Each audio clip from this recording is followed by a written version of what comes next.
ನಮಸ್ಕಾರ ಸ್ನೇಹಿತರೆ, K15 ಫ್ಲೇವರ್ಸ್ನ ಇವತ್ತಿನ ವಿಡಿಯೋದಲ್ಲಿ ಕೋಕಮ್ ಅಥವಾ ಪುನರ್ಪುಳಿಯಿಂದ ಒಂದು ಸೂಪರ್ ಆಗಿರೋ ಸಮ್ಮರ್ ಡ್ರಿಂಕ್ನ ತೋರಿಸ್ತಾ ಇದ್ದೀವಿ. ಟ್ರಸ್ಟ್ ಮಾಡಿ, ಇದಂತೂ ಸಿಕ್ಕಾಪಟ್ಟೆ ಚೆನ್ನಾಗಿರುತ್ತೆ. ಕುಡಿದ ನಂತರ ತುಂಬ ರಿಫ್ರೆಶ್ ಆಗಿ ಅನಿಸ್ತಿರತ್ತೆ. ಹಾಗಿದ್ರೆ ಬನ್ನಿ ಹೇಗೆ ಮಾಡೋದಂತ ನೋಡೋಣ. ಮೊದಲಿಗೆ ನಾನಿಲ್ಲಿ ಒಂದು ಎಳ್ನೀರು ತಗೊಂಡಿದ್ದೀನಿ. ಇದರಲ್ಲಿರೋ ನೀರನ್ನು ಒಂದು ಪಾತ್ರೆಗೆ ಹಾಕಿ ರೆಡಿ ಇಟ್ಕೊಳ್ತಾ ಇದ್ದೀನಿ.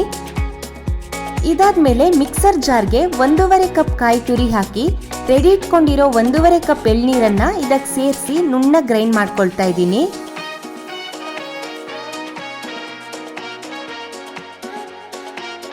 ನಂತರ ನೋಡಿ, ಇದನ್ನ ಒಂದು ಬಟ್ಟೆ ಅಥವಾ ಸ್ಟ್ರೈನರ್ ಇಂದ ಕ್ಲೀನ್ ಆಗಿ ಸೋಸಬೇಕು. ನಾನಿಲ್ಲಿ ತೆಳುವಾಗಿರೋ ಕಾಟನ್ ಬಟ್ಟೆಗೆ ರುಬ್ಬಿರೋದನ್ನ ಹಾಕಿ ಸೋಸ್ತಾ ಇದ್ದೀನಿ. ಹೀಗೆ ಒಂದು ಪಾತ್ರೆಗೆ ತೆಂಗಿನ ಹಾಲನ್ನು ಸಪ್ರೇಟ್ ಮಾಡಿ ಇಟ್ಕೋಬೇಕು. ಇವಾಗ ನೋಡಿ, ಒಂದ್ಸಲ ಕಾಯಿ ಹಾಲನ್ನು ಹಿಂಡ್ಕೊಂಡಾದ್ಮೇಲೆ ಉಳ್ದಿರೋ ಕಾಯನ್ನ ಎಸಿಬಾರ್ದು. ಎಳ್ನೀರೇನಾದ್ರೂ ಉಳ್ದಿದ್ರೆ ಎಳ್ನೀರಲ್ಲೇನೆ ಇದನ್ನ ಇನ್ನೊಂದ್ಸಲ ಗ್ರೈಂಡ್ ಮಾಡಿ ತೆಂಗಿನ ಹಾಲನ್ನು ಸೋಸಬೇಕು. ಎಳ್ನೀರು ಸಾಕಷ್ಟು ಇರಲಿಲ್ಲ ಅಂದರೆ 1.5 ಕಪ್ ನೀರನ್ನು ಹಾಕಿ ರುಬ್ಕೋಬೇಕು. ಹಾಗೇನೆ ನಾನು ಮನೇಲಿ ಮಾಡಿರೋ ಅಂಥ ಕೋಕಮ್ ರಸನ ತಗೊಂಡಿದ್ದೀನಿ.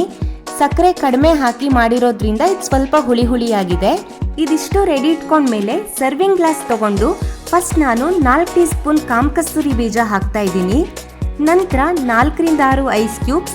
ಹಾಗೆ ನಾವು ತಗೊಂಡಿರೋ ಕೋಕಮ್ ರಸದಲ್ಲಿ ಹುಳಿ ಅಂಶ ಜಾಸ್ತಿ ಇದ್ರೆ ಬರೀ 3 ಟೀ ಸ್ಪೂನ್ಸ್ ಅಷ್ಟು ಕೋಕಮ್ ರಸ ಸಾಕಾಗತ್ತೆ. ಹೊರಗಡೆಯಿಂದ ತಗೊಂಡಿರೋ ಕೋಕಮ್ ಸಿರಪ್ಪಲ್ಲಿ ಸಿಹಿ ಜಾಸ್ತಿ ಇರೋದ್ರಿಂದ ನಾವು 5 ಟೀ ಸ್ಪೂನ್ಸ್ ಅಷ್ಟು ಕೋಕಮ್ ರಸ ಹಾಕ್ಕೊಳ್ಬೋದು. ಹಾಗೆಯೇ 2 ರಿಂದ 3 ಟೀ ಸ್ಪೂನ್ ಸಕ್ಕರೆ. ಲಾಸ್ಟಲ್ಲಿ ನಾವು ರೆಡಿ ಇಟ್ಕೊಂಡಿರೋ ಕಾಯಿ ಹಾಲನ್ನ 1 ಗ್ಲಾಸ್ ಹಾಕಿ ಎಳ್ನೀರಲ್ಲಿ ಏನಾದರೂ ಗಂಜಿ ಸಿಕ್ಕಿದ್ರೆ ಅದನ್ನು ಕೂಡ ಸೇರಿಸಿ ಮಿಕ್ಸ್ ಮಾಡಿದರೆ ತುಂಬಾನೇ ರುಚಿಯಾಗಿರೋ ಸಮ್ಮರ್ ಡ್ರಿಂಕ್ ರೆಡಿ ಆಗುತ್ತೆ. ನೀವಿದನ್ನು ಖಂಡಿತವಾಗ್ಲೂ ಟ್ರೈ ಮಾಡಿ, ತುಂಬಾನೇ ಇಷ್ಟಪಡ್ತೀರಾ. ಟ್ರೈ ಮಾಡಾದ್ಮೇಲೆ ನಮ್ಮ ಕಾಮೆಂಟ್ ಸೆಕ್ಷನಲ್ಲಿ ತಿಳಿಸೋದನ್ನು ಮರಿಬೇಡಿ. ಮತ್ತಷ್ಟು ಒಳ್ಳೆ ರೆಸಿಪೀಸ್ಗಳಿಗೆ ನಮ್ಮ ಯೂಟ್ಯೂಬ್ ಚಾನಲ್ನ ಸಬ್ಸ್ಕ್ರೈಬ್ ಮಾಡಿಕೊಂಡು ಸಪೋರ್ಟ್ ಮಾಡಿ. Thank you.